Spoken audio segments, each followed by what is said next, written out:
Hello everyone, it's me SkingloNafro, and I wanted to come on here to do another video because basically I recently found out last night, that the deportations here in the UK are going to continue again from the 2nd of December.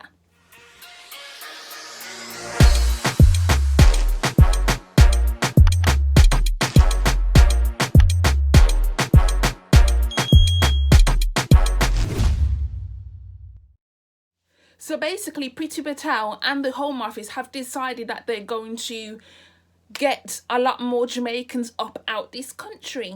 They've basically rounded up everyone, put them in the detention centres, and they're going to deport them in a charter flight on the 2nd of December, which means once again black families have been ripped apart. The audacity to do this just before Christmas. I mean, we're already in a mess, like I said, because we are in a pandemic, and now she wants to make things 10 times worse by deporting people out of this country. Pack in a suitcase after 20 years to prepare somebody to go to somewhere he hasn't been in all of those years. When someone dies, you don't expect to say goodbye, and it was similar to that. I didn't expect to say goodbye. When I heard my dad was getting deported, it was just a normal day coming home from school. I felt numb. Kind of felt like for a while he was dead.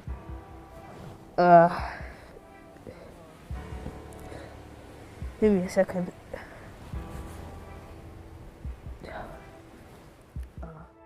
My daughter was crying. He was like, you know, stop crying, I'm not going anywhere, it's fine. He was still in denial, and something like 3 o'clock in the morning, he rang me and he said they've come to take me. 5, 6 officers who came into the room in the middle of the night and was taking them all out, 1 in front and 2 either side, and they were handcuffed to them and they were shackled. It kind of reminded me of slavery, to be honest, being crept up on in the night and taken in chains. And I can't imagine the experience of a black man who goes through that process, where he processes what happened back in the day to his own ancestors who were taken in the night and shipped off. My daughter had a difficult experience the other night. She had a nightmare. She said something had happened to him. My son, I think I'm still trying to understand where he's at with it, because, you know, he's 14 now. You know, he takes himself to himself. He spends a lot of time in his room, and I know teenagers do, but I do worry about the impact it's had on him and actually how he's perceived. Essentially, he's in a broken home now.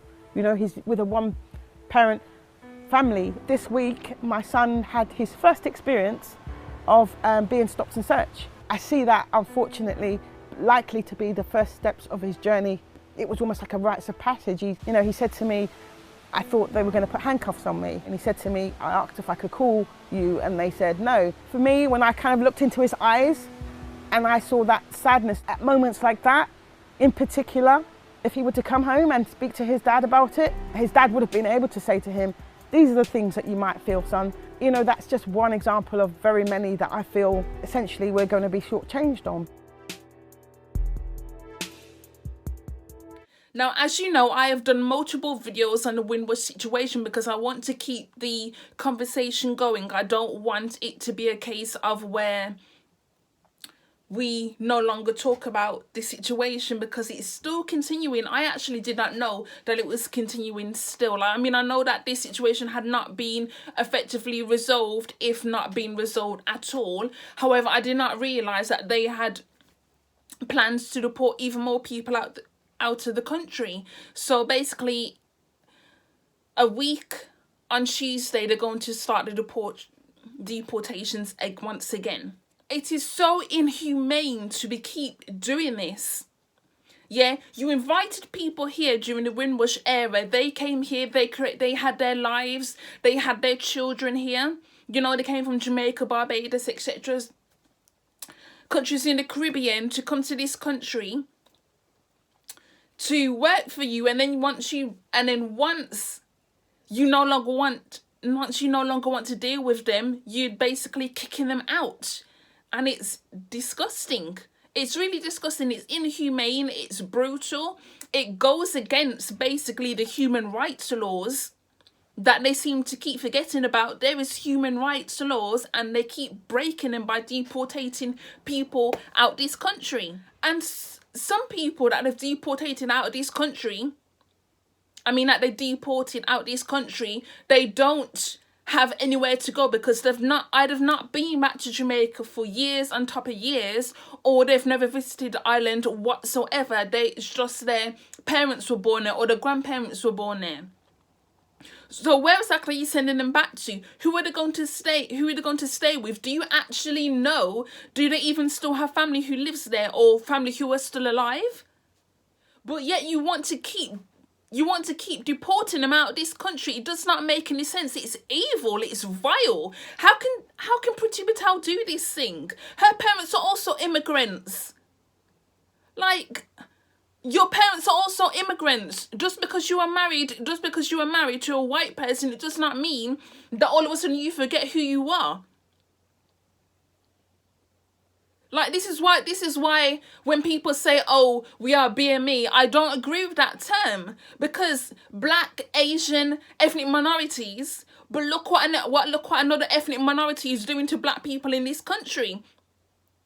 How are we supposed to trust someone like that?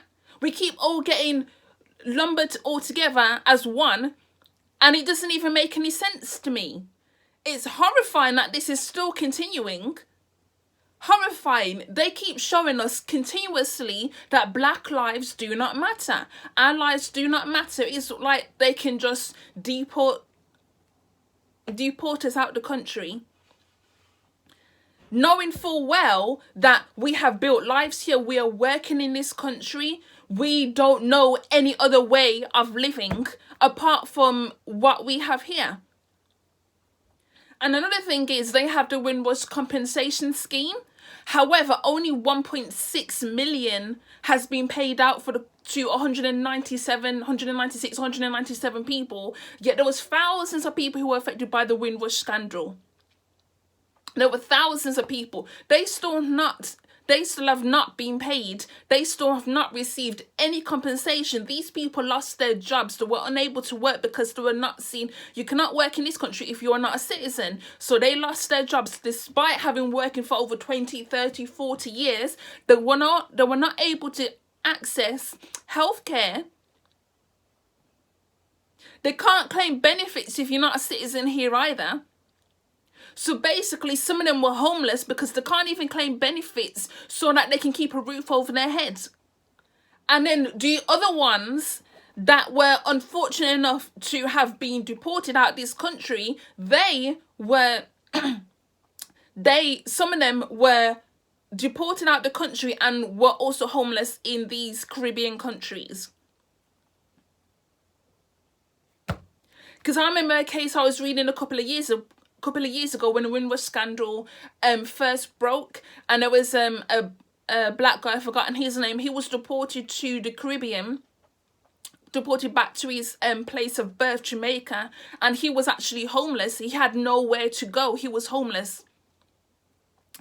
And I'm just thinking, how cruel can you be to treat somebody like that who's been living here practically the whole life, and now you've made sure that they're homeless? It all bogs down to racism. They invited our grandparents, our parents over here to come and work, and then they just toss them out when they no longer want to deal with them, when they no longer give a shit.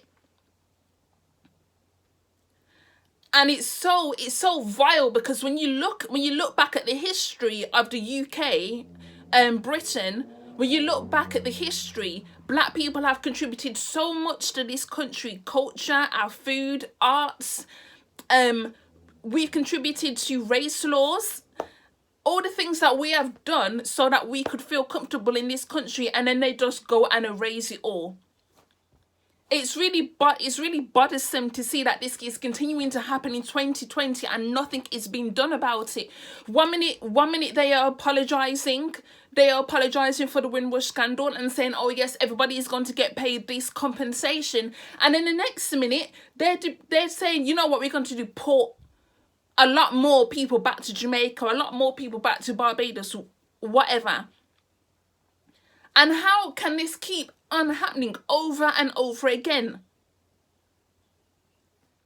And I know I have said before that, okay, people could have sorted their citizenship out. However, when you were invited to this country, you was invited when these countries were still under the ruling of Britain. So they were not independent countries at that time. So they technically were British citizens. However, because like I said, Margaret Thatcher changed the rules. In the 1980s, she changed the rules.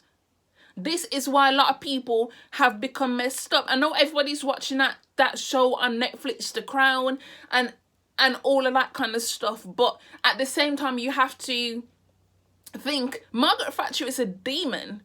She's a demon who's basically rotting in hell. After what she did, she switched up the whole situation.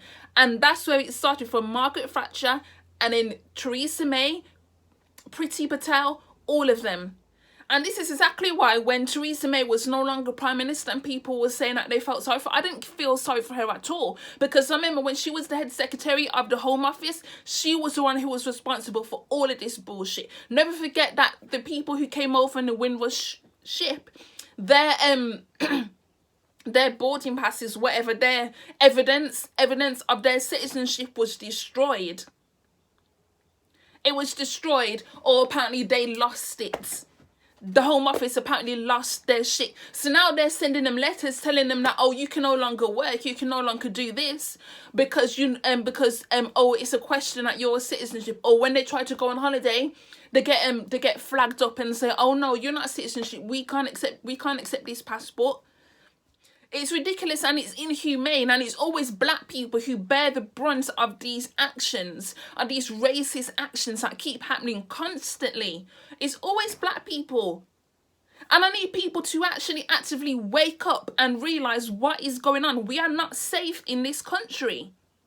We are not safe in this country. If your parents do not have citizenship, if they don't have British citizenship, you need to be getting onto them and telling them, apply for your citizenship. I know it's expensive.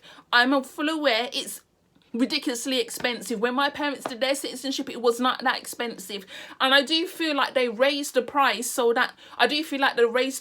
British citizenship to make it to make it harder for black people to apply for it, so it's easy for them to then deport them out the country. Oh, you can't afford it? Well, then you can go along out this country. That's basically what they've done. But I do feel like when you look at what's going on now and you realise what's going on, you have to find a way to protect yourself in the best way possible, and that is applying for your citizenship if you do not have it. Because they will use any excuse in the book to deport you. They do not care. They literally do not care. They will deport you out of this country. I am sorry to say. And just to hear this, in technically a little over a week's time, they're going to deport more black people out of this country. Like, when you get deported out of this country, everybody knows you've been deported out of this country because you... Basically, everybody friggin' knows, and it's shameful and it's horrible, and nothing seems to be done about this. Like, we are in a Tory government, but I honestly believe if we was in a Labour government, considering the current leader of the Labour Party, Keir Starmer, I don't honestly think he would be any better. Honestly, do not, because it's been made very clear, very, very clear, that black people are in danger in this country. That we're in danger. And nobody seems to care apart from us. But this is the reality that we are living in 2020. We are still in danger. And I need everybody to realise this. From a couple of months ago, the black boy who was hit and run, and it was racially motivated, to I'm hearing other incidences is happening, to now more deportations happening. We are in danger, and it's all like this all cranked on again when the Brexit talks started happening. Things had calmed down for a little bit, and then as soon as the Brexit talk started happening once again, that's when the racist incidents occurred once again. And it's obviously terrifying. Like, where are we supposed to go? We can't even escape. We can't even go to the Caribbean for a little break. We just have to stay here stuck. And that's the worst thing about it. But I'm going to round this video up here. I basically wanted to get this video done. I'm also going to post a link down below of a petition that you can sign if you live here in the United Kingdom. So please make sure to sign a petition. Please make sure to share this video, because I want awareness out today, because I want the government pressured so that they can stop this deportation from happening. Okay, I'm gone. Bye.